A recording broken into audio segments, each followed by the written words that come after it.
আর যারা জীবিত আছে আল্লাহ তাআলা যেন তাদেরকে কোনো বড় বড় বেমার দেন না, আল্লাহ তাআলা যেন তাদেরকে সুস্থ শরীরে রাখেন, আল্লাহ তাআলা যেন তাদের হায়াতের মধ্যে বরকত দান করেন।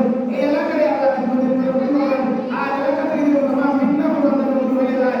এলাকার মধ্যে যেন কোনো পরিস্থিতি তাদের থাকে না, এলাকার মধ্যে যেন কোনো মারামারি হানাহানি চলে না, এলাকার প্রতিনিধি থেকে আলিম আলিমা আল্লাহ তাআলা ব্যবহার করে না। আর আগে এইভাবে আগে যে অবস্থা ছিল আজকে এই এলাকার মধ্যে এত সুন্দর পরিবেশ, করে করে রোজাদার করে করে নামাজি করে করে ছাত্রছাত্রীও কোরআন তিলাওয়াত, আল্লাহ তাআলা এই অবস্থায় যেন আল্লাহ তাআলা আমাদের মৃত্যুর আগ পর্যন্ত জারি রাখেন, আমাদের দুনিয়া ধ্বংস হওয়ার আগ পর্যন্ত আল্লাহ তাআলা এখানে স্থায়ী করে রাখেন। আর এর বিনিময়ে যেন আমাদের এই এলাকায় আল্লাহ কবর মঞ্জুর করে দেন। আবারও বলিয়া যারা কবরবাসী গেল তাদের কবরে আল্লাহ তাআলা জান্নাতের বাগান বানায় দেন। আমিন ইয়া রাব্বাল আলামিন। আসলে আসল পর্যন্ত বয়ান করবা আর বলানি দোয়া করবা, সাহায্য সহযোগিতা যারা হল্লা এবং করতে আসেন সকল তার খয়রাতে আল্লাহ কবুল মঞ্জুর করুন। একটু আগে আমরা এই মাদ্রাসার ছাত্র আছে, আমার মসজিদ ছাত্র মোহাম্মদ রাশেদ আহমদ, আমার পরিচয় আল্লাহ যে কোনো সময় সাথে দিয়ে বাঁচেন, আমার রাশেদুল হায়াত আল্লাহ বরকত দান করবা। আর বিশেষ করে মুসলিম সাথে আমার জাভেদ আহমদ, বিশেষ করে জনাব মোহাম্মদ রাহিল আহমদ, জনাব মোহাম্মদ বিজয় আহমদ, এই সমস্ত মাদ্রাসার ছাত্র মধ্যে এই মাদ্রাসার ইন্তাকালী মধ্যে প্রায় সময় ডক্টর ইউসুফ আহমদ, আমার জনাব মোহাম্মদ জাহাঙ্গীর মিয়া সাহেব, এই সমস্ত আব্দুল হামিদ সাহেব, আল্লাহ তাআলা তাদের প্রতিনিধিত্ব করুন, দিন তরক্কি নসিব করুন। আপনাদের সামনে আমার আয়াতুল্লাহ বরকত দান করুন। আমিন ইয়া রাব্বাল আলামিন। আমরা মাদ্রাসার মসজিদের পাশে কবরের সাহিত্য আছে, আমরা ইন্তাকালী মাদ্রাসার ইন্তাকালী মসজিদের জায়গা নিয়ে তিনি এই মসজিদ নিয়ে সবসময় চিন্তা করতেন কিভাবে মসজিদ চলব। আর বাইরে মসজিদ নামাজ করিয়ে দিতে পারবা, মসজিদ হওয়ার আগে আগে আল্লাহ বললা কবর সাহিত্য জনাব মোহাম্মদ আব্দুল খালিক সাহেব, আব্দুল খালিক সাহেব কবরে আল্লাহ তাআলা সেবা করা দেব। জনাব মাহমুদ মুস্তাফা তিনি উপদেশ শুনলাম, জনাব বিলাল মিয়া সাহেব আমরা শুনলাম, আল্লাহ কবুল করুন, জান্নাত বরকত দান করুন, জিন্দা মুদের মাহফিল করতে বিলাল মিয়া সাহেব আমার হায়াতুল্লাহ বরকত দান করুন, আমাদের কিছু ভাই আজিলা নসিব করুন। বিশেষ করিয়া এই মসজিদের কাজ করতে গিয়া আমার ভাই নাম জনাব বিলাল আহমদ সাহেবের কিভাবে সুন্দর হয়েছে বিলাল আহমদের হায়াতুল্লাহ বরকত দান করুন। মুকুল মিয়া সহকারী আমরা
গত বছর আমার সনাতন কয়েকদিন আমি পড়াইছি মাসটা যেখানেও প্রতিমার আর ৩,০০০ করিয়া তারা ১,০০০ করে দিয়েছে তাদের গাড়ি ভাড়া আমাদের পরীক্ষার ফিস আমার সবাইকে মাদ্রাসা এগুলোর দিয়া তারা পরীক্ষার ইন্তজাম করিয়া দেওয়া হয়েছে আল্লাহ তাআলা করুন তারা সমান করে আছে মমতাজ হইয়া আছে করুণা করতে আপনি মোড়া মোড়া তকবীর এই পর্যায়ে আপনাদের সম্মুখে নসিহত বয়ান পেশ করবেন অত্র মাদ্রাসার শিক্ষক হযরত মাওলানা তৌহিদুল ফারুক সাহেব একের পর এক আমাদের মাদ্রাসার শিক্ষক ও বয়ান করবেন আসল এবং কতবে প্রাণের দোয়াই বা আসলের পরে কতবে প্রাণের দোয়াই কারিগর থেকে মাদর মাধ্যমে আমাদের প্রথম শরীরটা বা আল্লাহ তাআলা আমাদের আয়াত করে জীবন করবা আমার বাধ্যতার মধ্যে সঙ্গীত প্রশংসা দিয়া আরো অনেক সঙ্গীত কেউ যদি মনে করে যে আপনারা টাকা পয়সা দিচ্ছেন টাকা পয়সা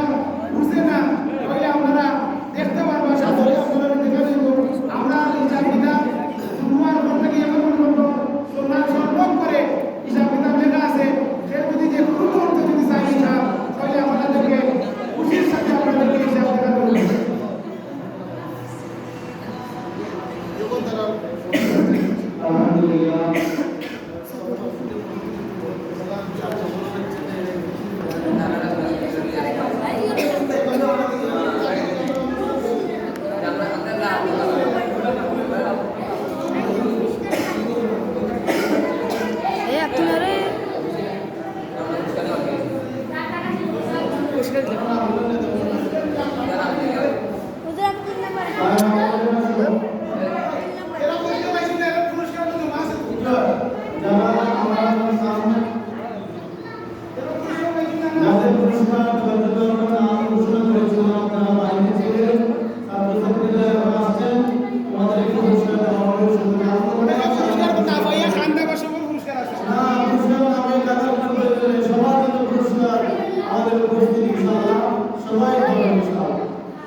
আলহামদুলিল্লাহ আল্লাহ তাআলার দরবারে শুকরিয়া আদায় করি আলহামদুলিল্লাহ। এখন আমরা যতগুলো কথা শুনলাম আল্লাহ তাআলার কাছে যেন আমরা আমল করতে পারি সেই দোয়া করি এবং রমজান মাস সেই দশকের মাস বেশি বেশি যেন আল্লাহ তাআলাকে স্মরণ করে চলতে পারি, আল্লাহ তাআলার গোলামি করতে পারি। আল্লাহুম্মা আমিন।